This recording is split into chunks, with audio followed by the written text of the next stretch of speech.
Russell was traded to the Brooklyn Nets. The Kings fired Mike Brown. So later in the show, we'll be looking at a few NBA teams need to be active at the trade deadline. The college football playoff semifinals have been set, and the quarterfinal games were not that great. The Lions for Vikings are going to lose their division as 14-win team. So we're going to preview for week 18 and then the fallout of AEW World Scene. I'm going to be covering that. AEW did their TV special Fight for the Fallen. So I'm going to get into all that. So welcome to Weekly Sports Talk with Ed, episode 27. Make sure you leave a like on the video, subscribe to the channel, and stay tuned for all this episode. It's going to be a very special one. First, we're going to get started. Not normally how I get started, usually end the show this way, but athletes of the week. We're going to start with the NFL. Baker Mayfield, 27 to 32, 359 yards, five touchdown passes, and a 48-14 win over the Panthers. Just needing one more win to secure a playoff spot. So Baker Mayfield had a phenomenal game against the Panthers, one of the worst teams in the league, one of the worst defenses. Absolutely went off, helped getting the Bucks one step closer to a home game in the wild card. For the NBA, I went with Joel Embiid. Uh, He's averaging three steals per game over the last week. The Sixers went 2-1. They did have four games, but he rested one of them since he doesn't play back to backs. Had a game where he had 32 points and a win. Had another game with 27 points and a win. And the one loss he had 28 points and 14 rebounds. It was against the Warriors. He played pretty. He was great that game, but it was the rest of the 76ers team just didn't show up. So great week for Joel Embiid. Only played 12 games on the season, so this is my first time that I've actually been able to give him the award. Because now he's starting to get into rhythm and he's looking good right now. WWE ended up going with Nia Jax. Her match with Naomi on the first 3 hour SmackDown was a lot of fun. Both women looked great in the match, and Nia Jax ended up getting the win thanks to Tiffany Stratton, who would actually end up cashing in. I'm gonna talk about that a little bit later. But yeah, I had to go Nia Jax for the match she put on with Naomi. For AEW, I went with Rated FTR and Adam Copeland. The promo segments that they cut to start the show, it was great. Even the stuff they did backstage with the Learning Tree with Big Bill and Brian Keith, just carrying that segment. Then having a fun six-man tag team match against the Death Riders, being able to get a win. And I heard a report that Pac is on vacation overseas somewhere, which is why the Death Riders ain't been defending the trio titles. So I guess she could just take vacations as champion. Uh, for college football, I went with Matthew Golden. 7 catches, 149 yards, 21.3 average, one touchdown. And yeah, he takes this getting that win over Arizona State, which I'm gonna get to that later. So yeah, shout out to Matthew Golden. Then for TNA, so yeah, we're gonna be covering some TNA on the podcast. If you I'm dropping videos every day this month, so make sure that y'all tune in. But for TNA, I went with Ace Austin. He had a really fun match with Kushida on Impact this past Thursday. One of the best matches to start the year. A really fun match, and I enjoyed that. So I had to go with Ace Austin. Now moving into the NFL Week 18 preview. First, you got the Ravens and Steelers fighting for the division. The Bengals trying to get a playoff spot. The Ravens and Browns, I think that's tipping things off. As long as the Ravens win, they can secure the 3 seed in the AFC. I do have the Ravens winning that match. Just the Browns announced they're going to be starting Bailey Zappi. And for the Steelers Bengals game, I do think the Steelers are going to win, and they need to win and the Ravens loss to get the 3 seed. But if they lose and the Bengals win, then things might play out a little differently. As the Steelers do have a secure playoff spot, but depending on what happens with the Chargers, the 5 and 6 will flip at the end of this. So it's going to be interesting, but I do think the Steelers are going to get the win in a tightly contested game. But let's stick with the AFC. The Chargers, they're playing the Raiders. Obviously, Brock Bowers had a phenomenal season. And I'm gonna definitely make a video about Brock Bowers and the great rookie season that he had. He was announced at a Pro Bowl. Congratulations to Brock Bowers. Well deserving. I think the Chargers win that game easily. They don't have all their guys playing. They're 11-5. So if they get a win and the Steelers lose, they can move up from 6 and be 5 and end up playing the Texans in the first round. And I think the Texans, they definitely don't want to see the Chargers. I think they have better chances against the Steelers, but the Texans won't want to see the Chargers. Then you had the Broncos and the Chiefs. The Chiefs are resting their starters. Carson Wentz is going to be starting for the Chiefs.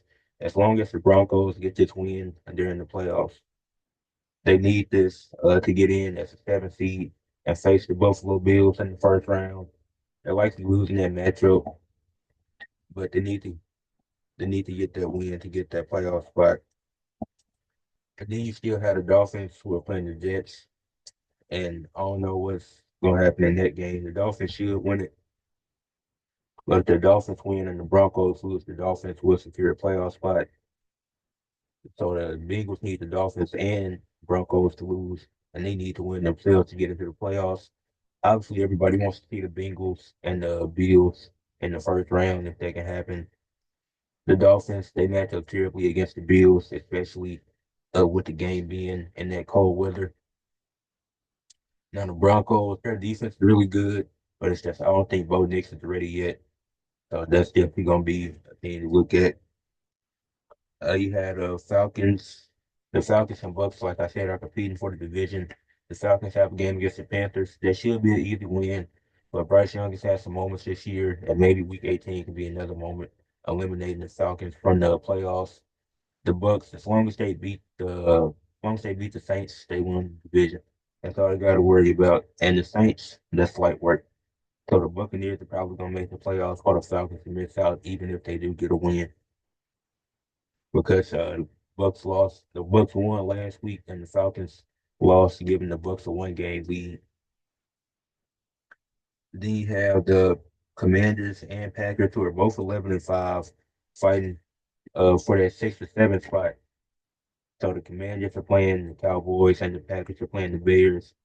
Now the Commanders Cowboys game could be interesting because the Cowboys they'll come out sometimes, and like this season, it's been a rocky season, but they can definitely get the Commanders a fight. And the Bears won against the Packers. Don't know how to feel about that one. But both of these teams are I'm predicting both of these teams to get those wins. But a lot could change if because whoever finishes 7 is gonna be facing the Eagles who are locked in as 2 seed. So the Commanders, I think the Commanders are at 7 right now, and the Packers are at 6. Or I could be wrong, but whoever loses is facing the Eagles if they fall to the 7th seed. And if it holds how it is now and the Commanders end up facing the Eagles, it's definitely going to be an interesting matchup. When you look, and then you got the Lions and Vikings, that's going to be the Sunday night game. Both teams are 14-2. If the Lions win or it ends in a tie, the Lions secure the 1 seed and the first round by home field advantage throughout the playoffs. And the Vikings will fall to the 5 seed and have to go on the road. If the Vikings win, and the Vikings have to win, they can't lose, they can't tie. If the Vikings do get the win, they're the 1 seed. The Lions fall to 5, and the NFC looks a lot different.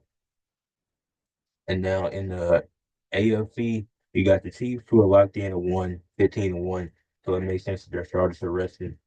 You got the Bills at 13-3. They're locked at 2. Josh Allen says going to play a few snaps. You got the Ravens at 11-5. Obviously, they're competing with the Steelers for the division. You got the Texans at 9-7. They're locked at the 4th seed. You got the Steelers at 5 at 10-6. Obviously, them the Ravens competing for the division. At 6, you got the Chargers who are 10-6. At 7, you got the Broncos who are 9-7.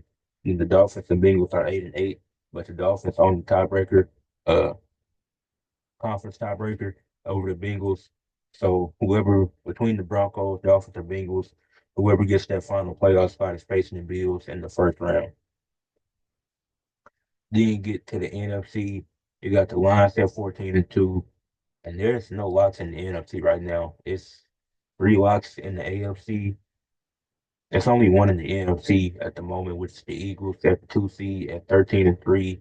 Got the Lions at 3 at 10-6 because of conference tiebreakers. They end up clinching the division instead of the Seahawks. The Buccaneers, who are 9-7, there will be four right now. The Vikings at 14-2 would be fifth. The Commanders are 11 and they're number six at 11-5, and the Packers are 11-5 and number seven. Then obviously the Falcons are 8-8, and they're just competing. It's them and the Bucks competing for that fourth spot. And like I said, so right now the Eagles and Packers are playing the first round. And as you saw, week one, that was a tough matchup, the game in Brazil. It might go a little differently if Jordan Love doesn't get injured and he's on that final drive. So it's going to be interesting to see who ends up at 7 or 6 between the Commanders or Packers. This is going to bring me to my next topic. The college football quarterfinals was absolutely terrible. You can't describe it any other way. First game, you get Penn State and Boise State. I think it's going to be a competitive game. It was competitive up until like the middle of the third quarter. Boise State made multiple mistakes, specifically Genty. He had multiple fumbles, which didn't help the team. Penn State won this game 31-14. Genty only had 104 yards and had 3.5 yards per carry, and that's a lot worse than what Genty was been playing like. Madison threw 3 picks, and he looked bad. The quarterback from Boise State, he looked terrible in that game. Abdul Carter for Penn State had went out with an injury. Don't know how significant it is. Hopefully he's ready for next week because you never want to see no injuries. But yeah, Penn State, the run game was dominant, and they were able to advance. And then so Boise State was the first of three teams, well, first of four teams with a first round bye, because obviously the top four seeds got a bye. They were the 3 seed. They ended up losing. So now let's see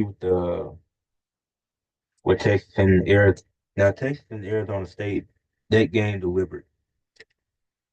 You had Texas as the now this Arizona State should have won this game, but they just made a lot of mistakes and got down early. They were down with 17-3 at halftime. Texas had to lead 17-3. Now it's only two touchdowns, but this game should have been at least 17-9 with the way the Arizona State had been playing. They had a field goal block. They had multiple fourth downs not being able to be converted.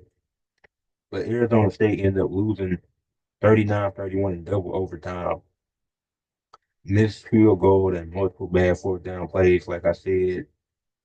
Uh, Sam, Sam, Sam Levitt, he was very mediocre this game. He didn't do much. Scavito ran for 143 yards and two touchdowns, and also had 99 receiving yards. He was absolutely carrying that offense. He was throwing up on the field. I'm surprised he wasn't taking out the game. Obviously, he had to take some plays off after that incident. Then, like I mentioned earlier, for Texas, Matthew Golden, 7 catches, 149 yards, 21.3 yards per catch, and one touchdown. A great game. So now two teams for the first round bye have lost, and Boise State and Arizona State. These are two teams that people had questions around. Then you get to Ohio State and Oregon, and early in the year they had one of the best games of the season. It was a really fun game. Oregon had got the win. Oregon was undefeated going into this 13-0. They were down 34-0 at halftime. Ohio State absolutely picked them apart. Now they do have the best receiver in the nation, Jeremiah Smith, but Ohio State, they just looked dominant. They ended up winning 41-21. Dylan Gabriel, he made a lot of bad reads in this game. Oregon's rush game was non-existent. I don't think they had a single rusher get a minimum of 20 yards. But that's just embarrassing. Trayshawn Holden, he had 7 catches, 116 yards, 16.6 average, and two touchdowns for Oregon, but it didn't matter. And they didn't do anything until the second half. They got a touchdown near the end of the first half, but they were just overmatched and overpowered. This was almost as bad as the TCU game from 2022. At least they didn't lose by like 50 something. But man, this game, They might have lost by 20, but it felt like it was a lot more. Then for Ohio State, you had Will Howard, Jeremiah Smith, Trayvon Henderson. They all had great games. And so far, all three teams were the first round bye of loss. And then you get to the Notre Dame Georgia game. It was pushed back because of the stuff that happens in New Orleans.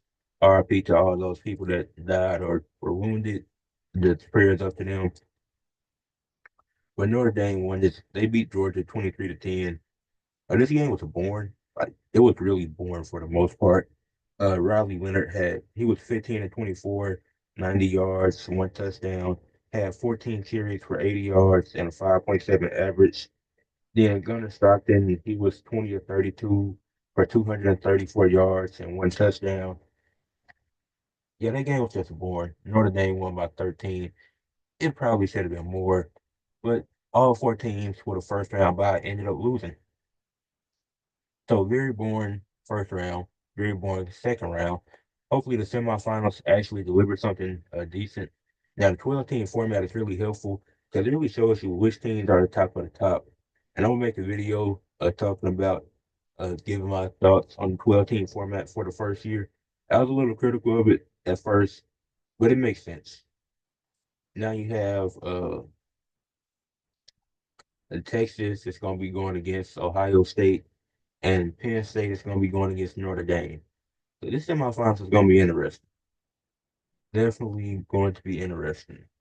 And let me, yeah, I'm pretty sure that's right. Yeah, Texas going against Ohio State, Penn State going against Notre Dame. Just had to make sure.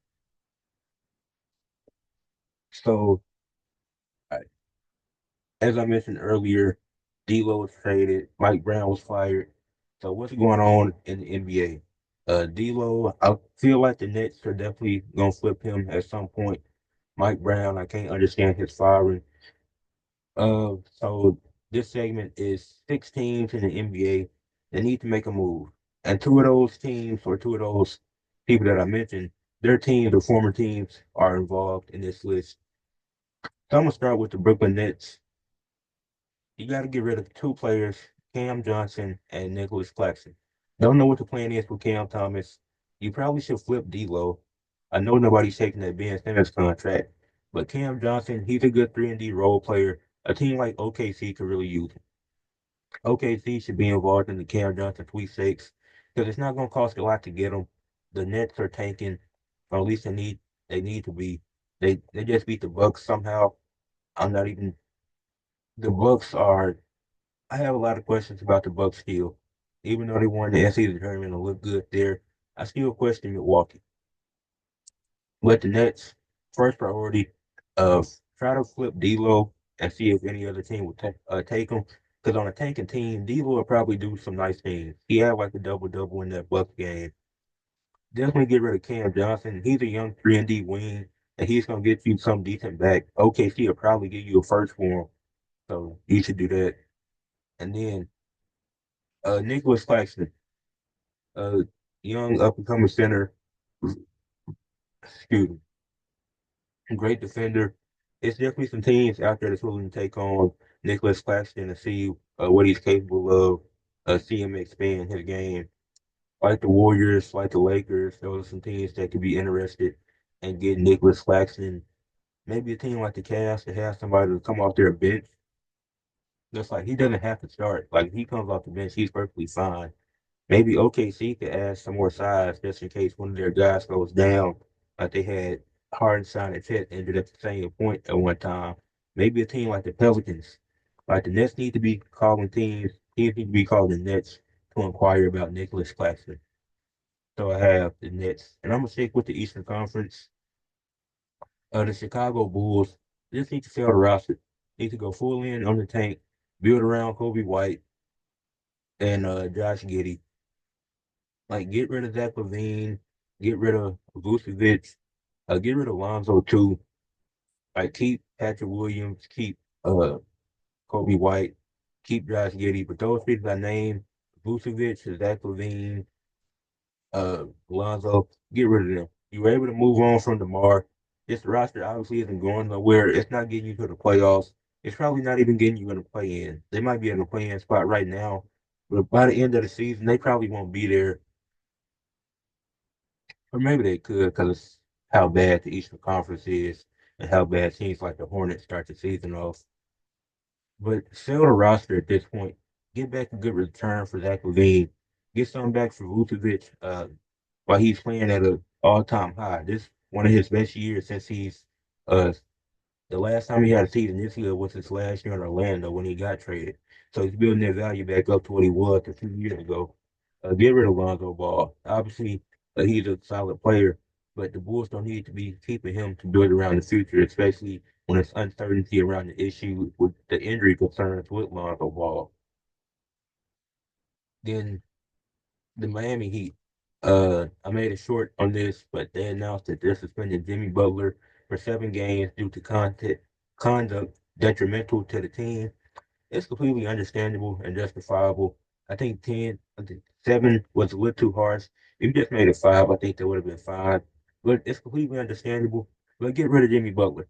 The Jimmy Butler era is over. You have to get rid of him. Don't know where to be exact.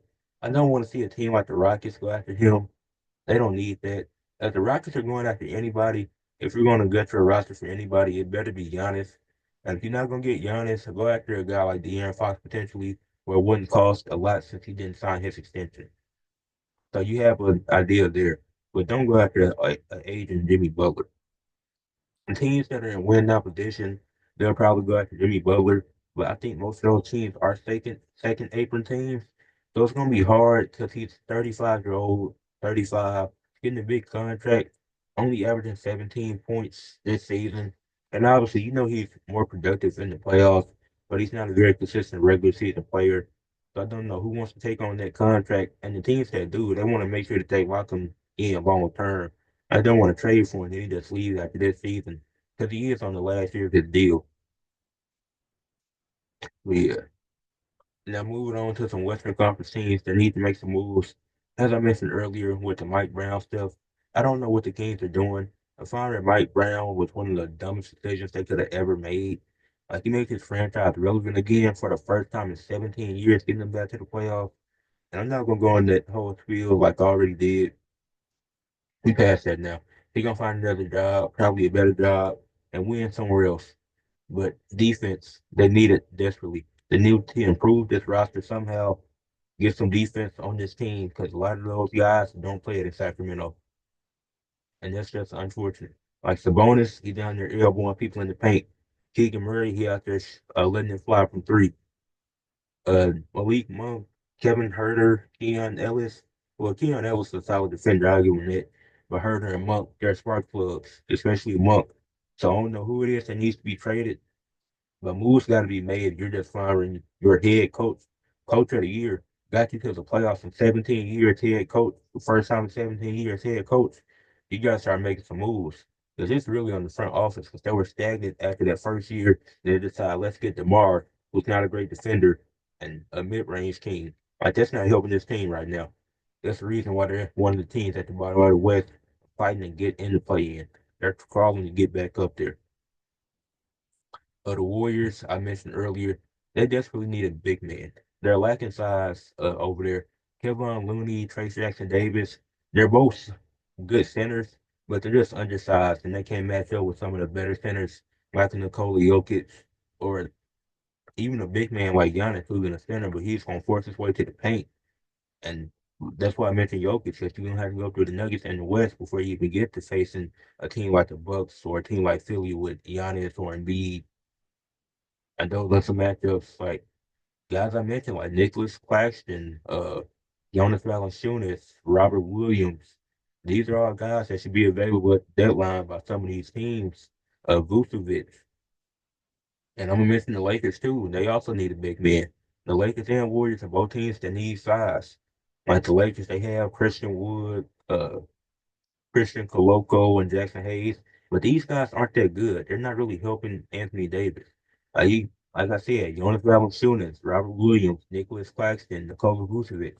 These are all guys that should be available at the deadline. So these are the teams These are guys that teams like the Warriors, the Lakers should be going after to get some size and improve their defense.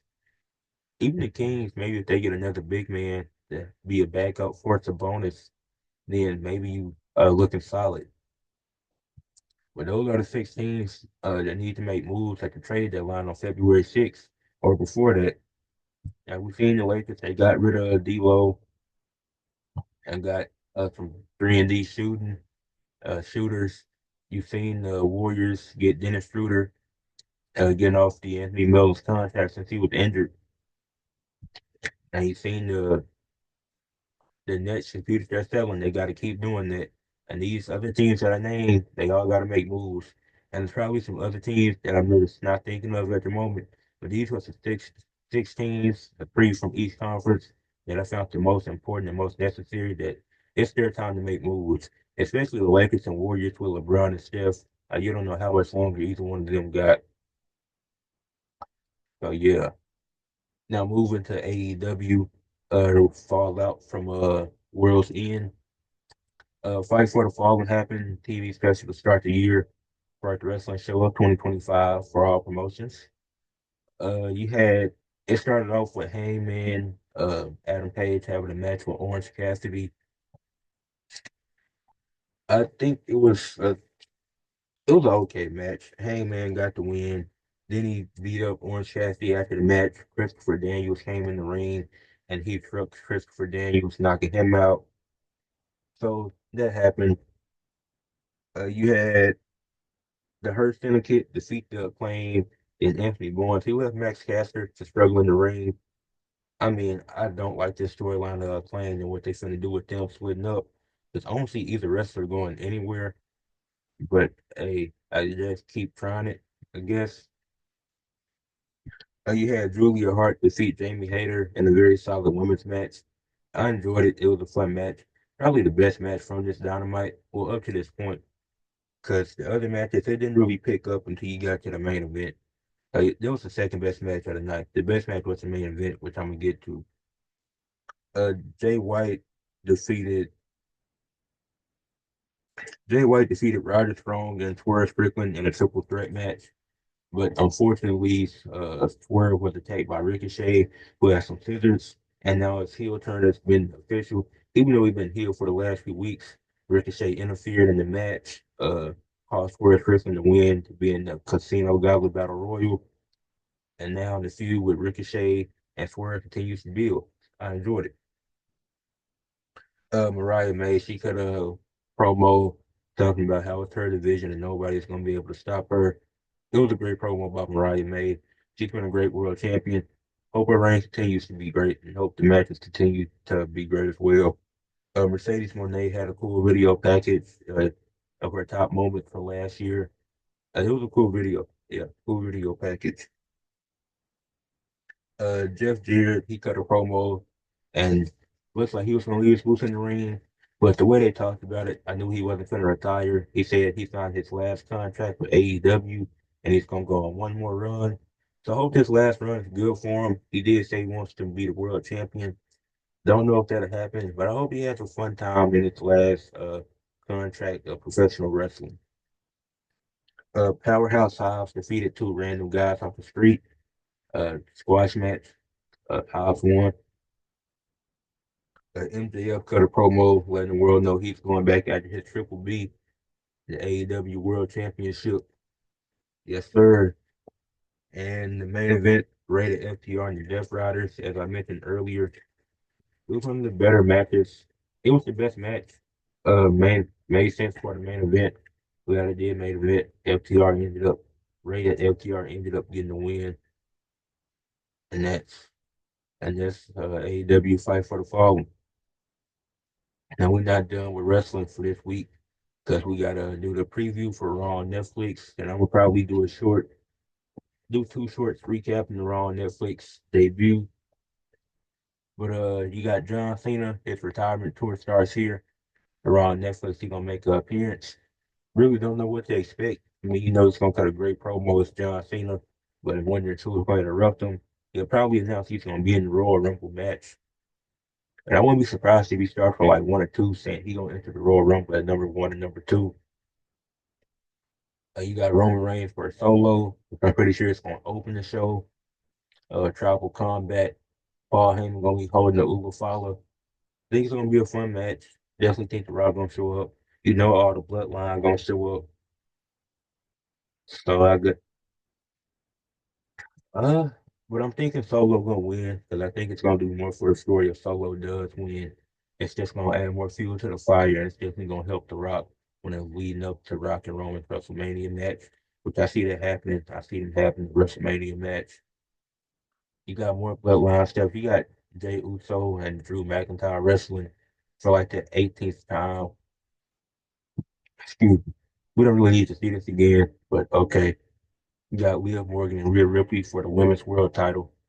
I hope Liv wins this so we can move on because Liv can do more if she wins than if Rhea wins the title. Then you got CM Punk and Seth Rollins. They're gonna try to roof off the place, but I'm hoping Seth Rollins get the win, but they might give it to CM Punk. I don't know. I'm really split on that because I want Seth to win, but when it comes to like predicting and seeing where WWE is actually going to go with this, I definitely see them giving it to CM Punk.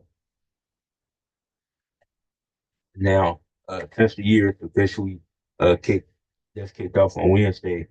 The first WWE show is Friday Night Smackdown, moving to 3 hours for the first time. So I got my notes right here to cover everything that went down. You start the show off with Cody Rhodes cutting the promo. Then Drew McIntyre out there pretending like he wants to help him, this and that, and he tells Cody to watch his back. And then Cody, he gets pretty heated. He trying to argue with Drew. Then Kevin Owens come out of nowhere. Well, he comes from out the crowd and he attack him, so they start brawling, start beating each other up.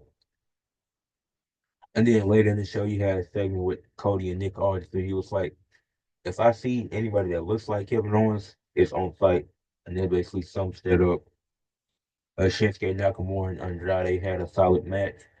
It wasn't for the title for some reason, but Shinsuke ended up getting the win. Then LA Knight came out there to attack him, and then you get backstage with LA Knight, and he's like he won his championship back because he never got his first rematch like most champions do. So now next week on SmackDown, you're gonna get LA Knight and Shinsuke Nakamura for the U.S. title. They're gonna run it back. I'm trying to see Legado del Fantasma jumped pretty deadly for lying on them. They pressed him backstage, then they jumped him because they lied on them, saying they was the ones that attacked the Street Profits. And apparently the Street Profits injured. I don't know what's going on there. But then DIY, they walked up pretty deadly. They was like, y'all got to make sure we retain the titles so y'all can maybe get a title shot. And Johnny Gargano for the second time said, yes, boy.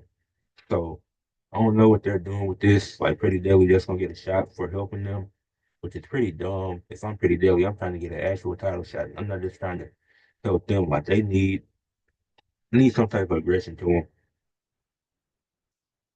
You had Piper Niven and Mia Yim, Me 10. They had a match. It was kind of dope. Wasn't a spectacular match by any means, but it wasn't bad. And then the commentary definitely helped fuel the match, like Michael Cole and Corey Graves. Them arguing about Chelsea Green was so funny and great on commentary since she's the women's U.S. champion. Uh, but Me 10 ended up getting the win despite the one-on-two advantage. Paul Heyman, he cut a promo going off on the new bloodline. He was like, Jacob 5-2 isn't even allowed outside the U.S. prison system. And I was like, whoa, this man, Paul Heyman, is really going in. He really cut deep into the new bloodline solo and his crew. He was like, they not, the Tonga's not allowed outside the U.S. Like, Paul Heyman's really going in. And that's when Solo came out there and he was like, I need somebody I can trust to hold this Ula Fowler during the match. And he was like, Paul, that's you. So Paul Heyman, he's gonna be holding the Ula Fowler during the match. And then whoever wins it, Paul Heyman is gonna present it to the winner of the match. Whoever wins. You had DIY versus Motor City Machine Guns for the tag titles. They got their rematches, but it ended in a DQ. And actually, before I get to this match was a really good match. It was a fun tag team match.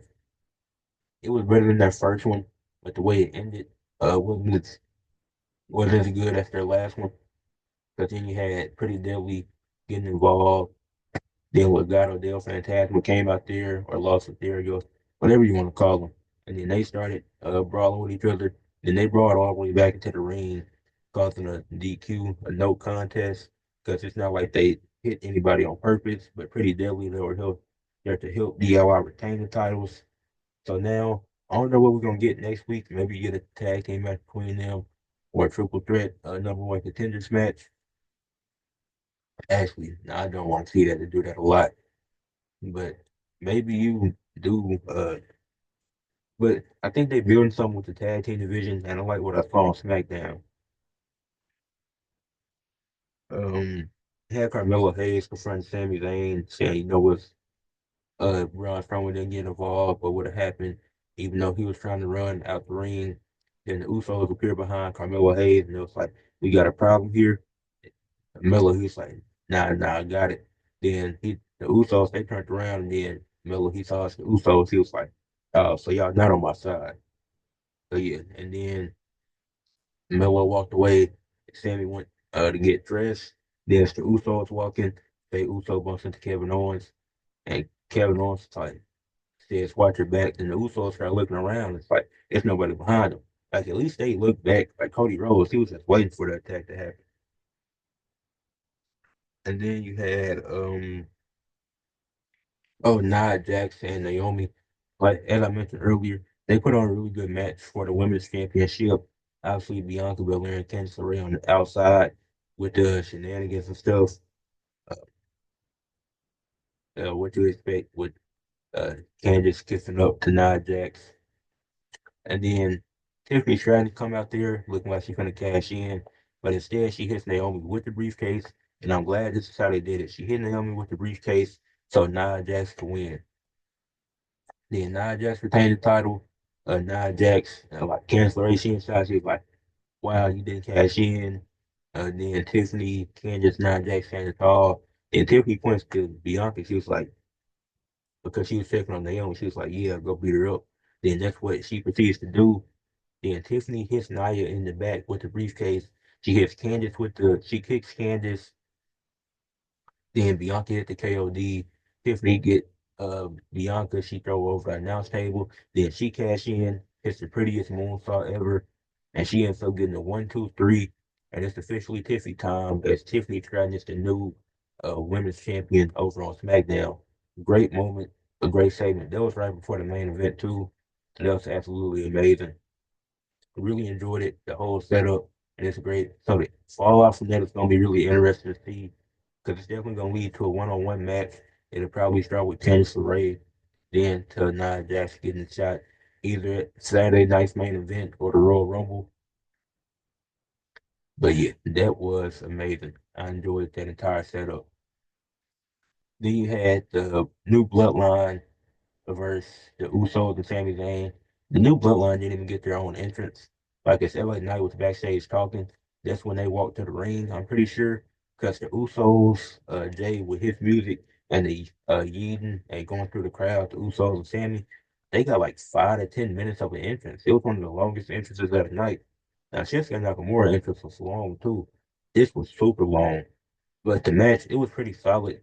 I think the women's stuff that whole segment should have been the main event, but they let the Bloodline main event. And Drew McIntyre he came down there, so Jay got distracted, and the new Bloodline ended up winning. Solo actually pinned Jay to look more dominant going into the match. So with Solo and Roman on Monday on Raw and Netflix. So SmackDown to start the year, it was definitely solid. The first 3 hour show, it was not that bad. I really enjoyed it. But now this is the most important part of the episode. This is one of my biggest episodes ever. My first time doing this. I'm doing athletes of the year. And depending on how long I keep doing this podcast, you will see this as a constant thing at the end of the year. Now next at the end of 2025, I'll hopefully be able to do this the last podcast of 2025 instead of the first of 26. Because I didn't think of this until recently. But I'm doing athletes of the year. So the first one, I have most exciting athlete. And for each award, I have three candidates, and I'm going to explain why I picked them and why I chose the winner. For most exciting athletes, I have three candidates. Well, I said I have three candidates for each award, but this one, who I find the most exciting to watch, who's electrifying, making the best plays, the best moments. I have Lamar Jackson from the NFL, from the Baltimore Ravens, one of the most electric players in football, can scramble, can throw, he can do everything on the field. He even had a playoff game where he caught his own pass. And I also had Bianca Belair from WWE. Her moveset is absolutely amazing. I feel as if she's a top 50 wrestler already, and she's so young and so early into her career, and she can only move up. And then I have Anthony Edwards from the NBA, a great two-way player, led the Wolves to the conference finals. Electric, improves each year that he's in the league. And I ended up going with Anthony Edwards for most exciting athlete of the year. He's had some viral moments, has one of the NBA's most viewed plays, has a great skill set, can defend at a high level, can score at a high level. His playmaking continues to improve. He's a great team leader. And he's just one of the most exciting athletes in the NBA and all the sports to watch. The next award is the Lifetime Achievement Award. This is an award awarded to somebody who's had a long-lasting impact on the sports world throughout their time, how they changed the game, how they changed their sport. So uh, I had The Rock from WWE. I obviously didn't wrestle a ton this past year. He had one match, but that one match meant so much and the build up to it. Like it's not many other wrestlers that can just come back, stay in great shape, stay in top tier shape, and just wrestle one match like The Rock did, putting on great promos consistently, just making an appearance and pointing his finger like that gets one of the loudest pops ever. His impact on wrestling, on the Samoan dynasty, is absolutely undeniable. So he's definitely up there for one of the candidates. Uh, Another candidate I had was Stephen Curry from the NBA, legendary point guard, one of the best to ever do it, top 10 player all time, greatest point guard all time, greatest three-point shooter all time. Just the way he revolutionized the game. His three-pointers is setting a new president in the NBA with every team shooting at least 33s now. And you see all these kids wanting to shoot from three and be like Steph. So his impact, not just on the sports world, but kids in general, like people looking up to him.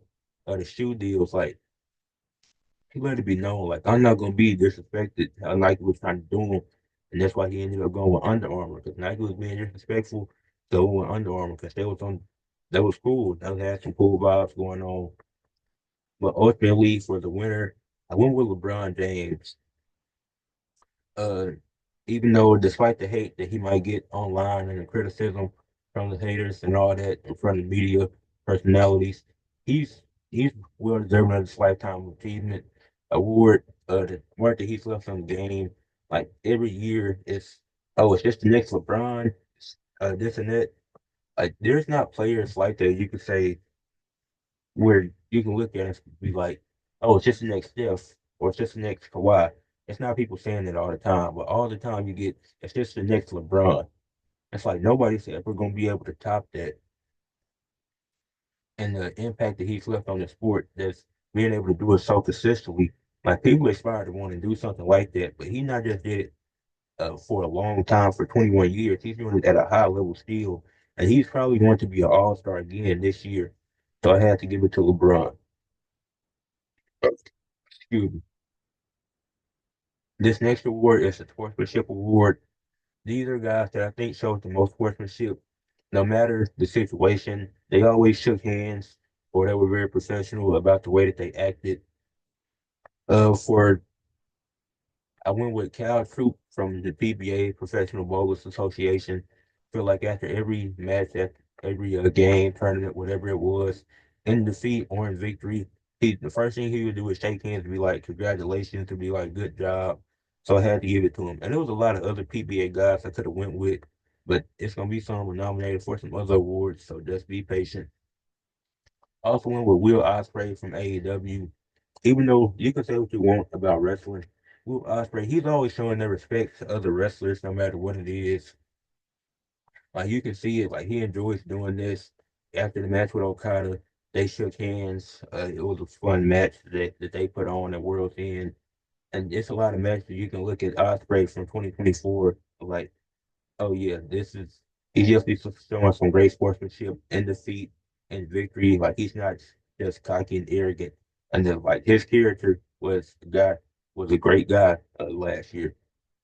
But then the winner I chose was Jameis Winston.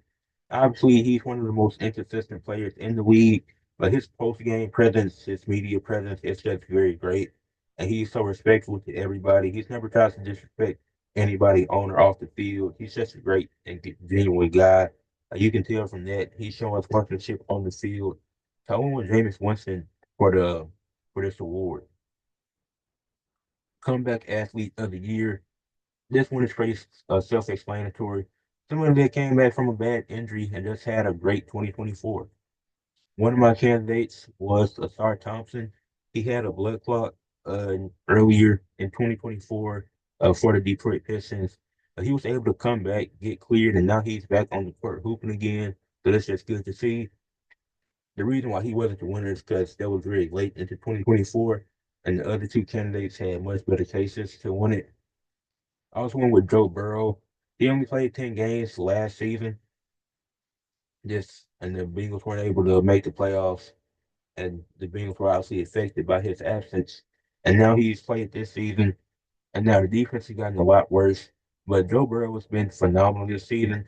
If his team had a winning record and the defense was a bit better, he would be a legit MVP candidate. He's been having a great year.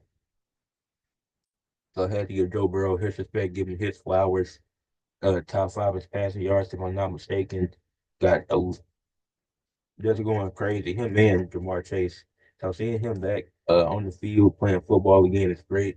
Had a slow start to the season the first 2 or 3 weeks, but he really picked it up after that. But for the winner for comeback athlete of the year, I went with Leah Morgan. And she was out for a lot of the year, and she was out for a lot of 2023. She made her comeback in 2024, appearing at the Royal Rumble. She obviously didn't win, but she was consistently putting on decent matches. She had a fun feud with Becky Lynch. Obviously, the feud with Rhea Ripley. People say it's a dragon, and I do agree with that. It has dragged, but the story that's been told has been really good. She won the Women's World Championship, had a solid reign as the champion, put on some good matches, had some good promo segments. The one with Liv Morgan for comeback athlete of the year, team of the year. Now this was a tough one because all two of the three candidates won championships, and another one was a darling of the NBA season last year. But the Orlando Magic, one of the candidates, as they weren't expected to do much going into Paolo's second year, but he led them all the way to the fifth seed and a 7 game series against one of the best defensive teams in the league in the Cavaliers. And then this year, or this season, this is all of 2024, the calendar year, Paolo and Franz have been injured, and the Magic players have picked up the slack. Like Anthony Black, Cole Anthony, Jalen Suggs, Gogo Padate, Jonathan Isaac. I could keep going. I'm probably missing some guys. But they've all stepped up and helped the Magic still be a team with a winning record. Now, it wasn't for the Jalen Suggs might be out for a minute, so if that's the case, that will suck. But the Orlando Magic have really looked good since their last time being relevant was 2020. Now, in 2024, they're relevant once again 4 years later with stars like Paolo and Franz Wagner. Other team I had was the LA Dodgers from the MLB. Obviously, a super team full of talent. Shohei Ohtani, elite, best baseball player in the world. Obviously, got other players like Freddie Freeman. And that team is absolutely phenomenal. And it made sense that they won the World Series. But the team of the year for 2024 was the Florida Panthers from the NHL. A crazy Florida team, a hockey team of Florida. But they had a good season. I don't think it was expected they were going to win that. And they beat the Edmonton Oilers, who had Connor McDavid, who's the best player in the NHL right now. So to see them make that run was insane. So I had to give it to them. The next award is best sports moment of the year. Uh, The candidate I had was Jesper Stevenson winning the PBA Strike Derby. That's a 7 seed. That's a 7 ranked guy out of 8. That's him going through all that competition in the Strike Derby and him being voted by the fans as 7 out of those 8 guys and him proving that he can win and he can outstrike all these other guys. Absolutely phenomenal moment. The Dodgers dominating game 1 of the World Series versus the Yankees. That was a fun watch. Even though it wasn't that close of a game, that was amazing to see. And then, but the best sports moment of the year, it went to LeBron, Steph, and KD bringing Team USA a gold for basketball once again. Seeing them three step up in the Olympics, and the Olympics is really fun in 2024. I can't wait to 2028. I think the Winter Olympics is 2026, if I'm not mistaken. So I'll probably tune into that too. But yeah, 2024 Olympics, it was fun. And they beat Serbia too in that final game, beat Jokic to capture gold for the USA once again. Next award, Breakout Athlete of the Year. Nafisa Collier from the WNBA is the well, breakout athlete of the year is somebody that was unexpected to have a really good season or exceeded expectations. So one candidate I had was Nafisa Collier from the WNBA, leading the Minnesota Lynx to the WNBA Finals, as they were expected to be one of the worst teams in the league, not even being in the playoffs, but getting them not only to the playoffs but a decent seed too. And they were like the 4 or 5s. They were like the 3 or 4 seeds, something like that. Might have been 4.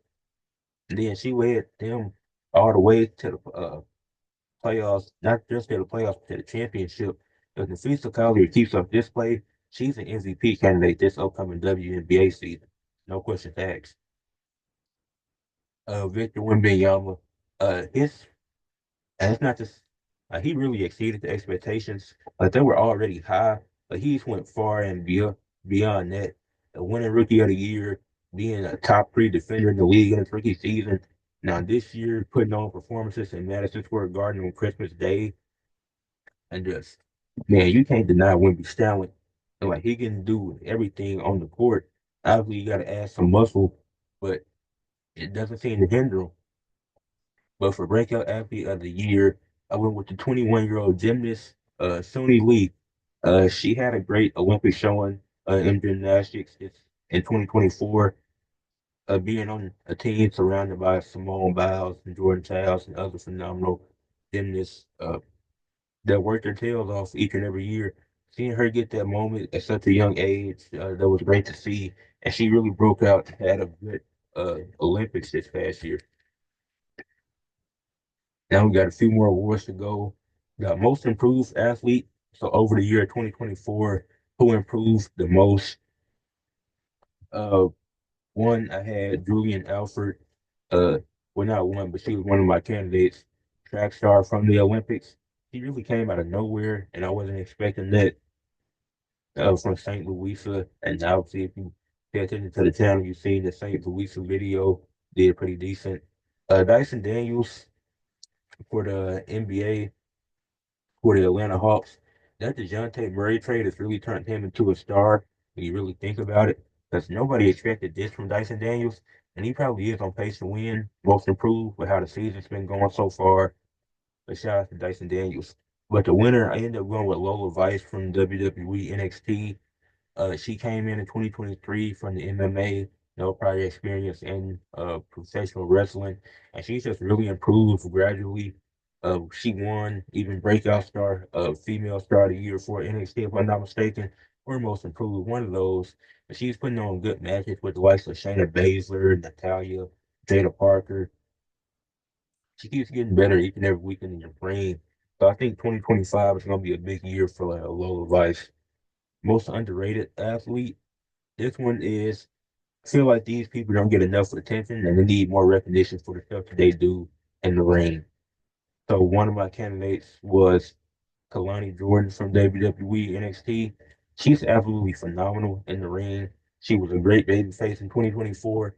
Now in 2025, she's going to go on this heel run, which I'm excited for. They started teasing it towards the end of last year, but like I said, very underrated, doesn't get the recognition that she deserves. Another candidate was Julio Rodriguez from the MLB, center fielder. A really great player for the Seattle Mariners. Probably doesn't get the respect he deserves because he is with Seattle. Well, they weren't terrible last season, but they also didn't make the playoffs. They haven't been that great the last few years. They haven't been White Sox bad, at least. Then for the winner of most underrated athlete is Konosuke Takeshita from AEW. He's currently he has a championship. I really forgot which one it was. Uh, the international championship, if I'm not mistaken. Yeah, I'm pretty sure Takeshita is the international champion. Obviously, he's a Japanese star, so the promo skills, you got Don Callis cutting most of the promos for him. He's one of the best wrestlers in the world, and he needs to get his respect for that. Now, got three awards left. Got Rookie Athlete of the Year. Uh, got two NFL players up here. Got Brock Bowers and Jaden Daniels. Brock Bowers, like I said, been absolutely phenomenal. Most receptions by a rookie, most receiving yards for a rookie tight end. Just keeps setting records, and he's making a Pro Bowl in his first year. Phenomenal. Jaden Daniels also making a Pro Bowl in his first year, leading the Commanders to a playoff berth. Phenomenal stuff. Even had them fighting for the division at one point. Obviously, the Eagles ended up winning it, but they could very well win the division next year. But I ended up going with Caitlin Clark. This one was kind of obvious. I couldn't win with anybody else but Caitlin Clark for this one, as the WNBA viewership skyrocketed due to her influence. The Sky and Fever had some really good games. They were fun to watch. The WNBA Finals was highly watched. She led Indiana to a playoff berth in her first season. Won Rookie of the Year, set assist records, set double-double records, double-double machine, one of the best playmaking rookies ever, really in just basketball in general. And then for Female Athlete of the Year, had Anna DeBeer from women's college volleyball. Obviously, she missed the last game due to an injury. And if she was there, her team probably wins Louisville. But she had a really phenomenal season and proved that she's one of the best players in the nation. Mercedes Moné for the stuff she's doing in AEW and New Japan, multitasking, holding two championships over the course of a year, the TBS championship and the New Japan Pro Women's Strong Championship. She's doing it all. So, but the female athlete of the year for 2024 was Simone Biles. Brought home some more gold from the Olympics last year. Couldn't give it to anybody else but Simone Biles. Absolutely phenomenal athlete, best gymnast in the world. And now for the last award, we got male athlete of the year, Cody Rhodes from WWE, one of the candidates. He finally finished his story. People can say what you want about it. It's finally he finally finished his story. The feud with Roman was great once again. Had some good matches with AJ Styles. He had a really good 2024. Then EJ Tackett won PBA Player of the Year, won a few tournaments, obviously deserving. But the winner of this award, Shohei Ohtani from the LA Dodgers. Phenomenal season, leading them all the way to a World Series. And he wasn't even great in the World Series. He was, like, throughout the playoffs, he was good. But then when it came to the World Series, he was definitely exhausted and burnt out, even during the playoffs. But he was still giving it his all. And he ended up leading them all the way to a World Series. So Shohei Ohtani, he's the male athlete of 2024. But that is it for this episode of Weekly Sports Talk with Ed. Make sure you leave a like, subscribe to the channel, and comment down below your thoughts and opinions on my award winners. Peace.